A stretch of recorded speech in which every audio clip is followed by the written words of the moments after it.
वो है घातांक का नियम।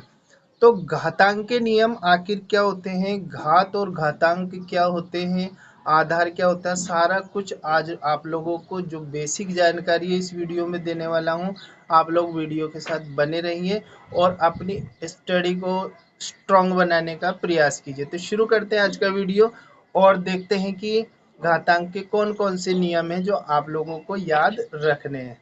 तो सबसे पहला जो नियम आता है घातांक का, पहले तो जान लेते हैं घात और आधार क्या होता है। देखो ए की पावर m, ठीक है, या हम इसको इस तरीके से कभी कभी क्या करते हैं कि 2 की पावर 3, इस तरीके से अपन इस तरीके से कोई अंक लिख देते हैं। तो इसमें जो ये वाला जो छोटे नीचे वाली जो संख्या होती है वो कहलाती है आधार, ठीक है, और जो ऊपर वाली संख्या होती है वो कहलाती है घात। क्या कहलाती है, घात, ठीक है। नीचे वाली आधार और ऊपर वाली घात कहते हैं। सामूहिक रूप में इसको घातांक बोला जाता है, ठीक है। तो अब इस पर आधारित आप लोगों से प्रश्न पूछे जाते हैं। तो प्रश्न पूछे जाने के लिए जो सवाल आप लोगों को दिए जाते हैं उसमें कुछ नियम लगे हुए होते हैं और वो नियम आप लोगों को सूत्र के रूप में यहाँ पर याद रखना है, ठीक है। तो पहला जो सूत्र होता है ए की पावर m गुणा ए की पावर n का।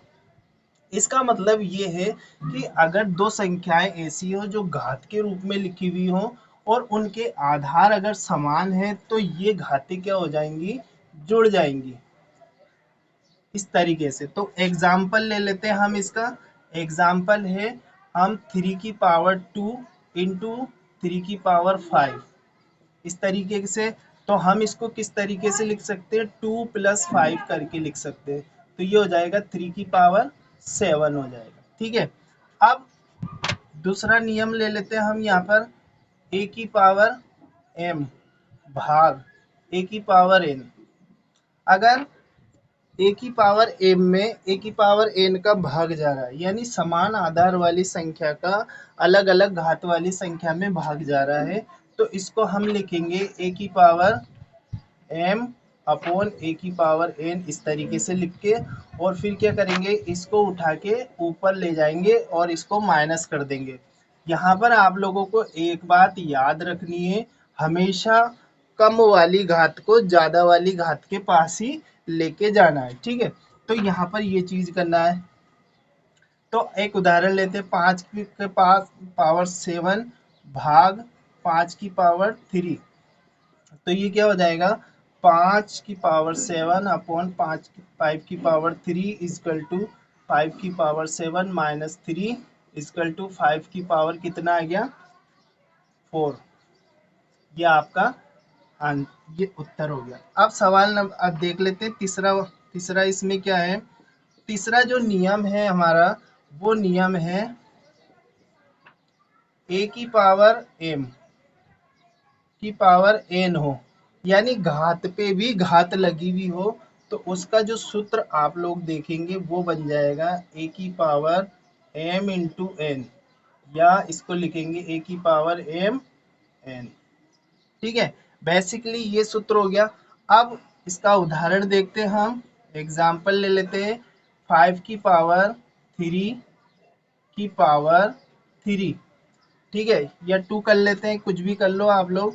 तो ये हो गया 5 की पावर 3 मल्टीप्लाई बाई 2, ठीक है, और ये हो जाएगा 5 की पावर 6, 3 दूनी 6। तो इस तरीके से ये कितने नियम हो गए, 3 नियम हो गए। और जो चौथा नियम है, चौथा नियम आप लोगों से कहता है कि अगर किसी भी अंक की घात 0 हो, किसी भी अंक की घात 0 हो तो उसका मान कितना होता है, 1 होता है, ठीक है। जैसे यहाँ पर एग्जाम्पल ले हम, 3 की पावर 0 इंटू 5 की पावर 0, ठीक है। यहाँ पर क्या करेंगे हम, यहाँ पर दोनों ही नियम लग रहे हैं। यहाँ पर आप चाहो तो 3 की पावर 0 यानी कि किसी भी अंक की पावर 0 हो तो उसका मान कितना होगा, 1 इंटू 1 इक्वल टू 1 आ गया। तो ये 4 नियम है, बहुत ही इंपॉर्टेंट है। इसमें एक और नियम आप लोग जोड़ सकते हैं, पांचवा नियम। पांचवा नियम है ए की पावर m। अगर कोई घात नीचे है तो अगर हम उसको ऊपर लेके जाएंगे तो ये काय में बदल जाएगी, माइनस में बदल जाएगी। ठीक है, अगर ऊपर से कोई घात, जैसे इसको लिख देते हैं हम एग्जाम्पल के रूप में 1/2 तो ये हो जाएगा 2⁻³ अगर हम किसी घात को ऊपर से नीचे ला रहे तो ये क्या हो जाएगी 1/a⁻m। ऊपर से जब हम नीचे लेके आएंगे तो ये माइनस में हो जाएगी। ठीक है, अब यहाँ पर हम उदाहरण ले लेते हैं एग्जाम्पल, और एग्जाम्पल है 7⁻²। तो इसको अगर हम नीचे लेके आएंगे तो ये क्या हो जाएगी, -2 हो जाएगी। तो ये जो बेसिक आप लोगों को सूत्र दिख रहे हैं, ये आप लोगों को याद करना है, तभी आप घातांक के प्रश्न हल कर पाएंगे। अब यहाँ पर एक चीज और है आनी चाहिए आप लोगों को, घातांक का जो टॉपिक है उसको हल करने से पहले अभाज्य गुणनखंड करना आना चाहिए। आप लोगों को संख्याओं का अभाज्य गुणनखंड करना आना चाहिए। तो देखो, एक हम अभाज्य गुणनखंड सीख लेते हैं। यहाँ पर मैं क्या कर रहा हूँ, 100 के आप लोगों को अभाज्य गुणनखंड करके बता रहा हूँ।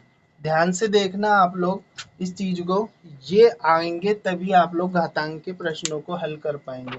देखो यहाँ पर 100 है, अब 100 को हमें क्या करना है, अभाज्य संख्याओं के रूप में लिखना है। अभाज्य संख्याएं क्या होती हैं, ऐसी संख्याएं जिनके टुकड़े नहीं किए जा सकते, यानी कि केवल उसके टुकड़े 2 ही होते हैं, 2 1 2, 3 1 3, 5 1 5। इसके अलावा और कोई टुकड़े नहीं होते। तो हम यहाँ पर जीरो वाली संख्या है तो हमें इस तरीके से आप लोग को प्रारूप बनाना है अभाज्य गुणनखंड का।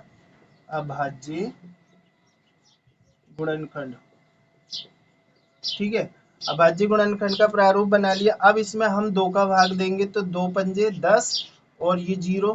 ठीक है, फिर 2 का भाग देंगे, 2 दूनी 4 और 2 पंजे 10। फिर अब काय का भाग जाएगा 25 से तो 5 का भाग चल जाएगा, 5 पंजे 25 और 5 एकम 5। ठीक है, तो ये देखो 2 2 5 5 ये अभाज्य संख्या आ गई। अब इनको अगर हम लिखेंगे तो 2 × 2 × 5 × 5 के रूप में लिखेंगे। अब देखो 2 बार आ रहा है तो इसको हम लिख सकते हैं 2⁻²। ठीक है, 2 कितनी बार आ रहा है, 2 बार आ रहा है तो 2 लिख देंगे। और 5 कितनी बार आ रहा है, 5 2 बार आ रहा है तो इसको भी हम घात के रूप में इस तरीके से लिख देंगे। तो अभाज्य गुणनखंड से जो गुणनखंड प्राप्त हुए उसको हमने घात के रूप में यहाँ पर लिख दिया। तो अगले वीडियो में अगला जो भी वीडियो आएगा उसमें आप लोगों को ये घातांक के नियम याद होने चाहिए।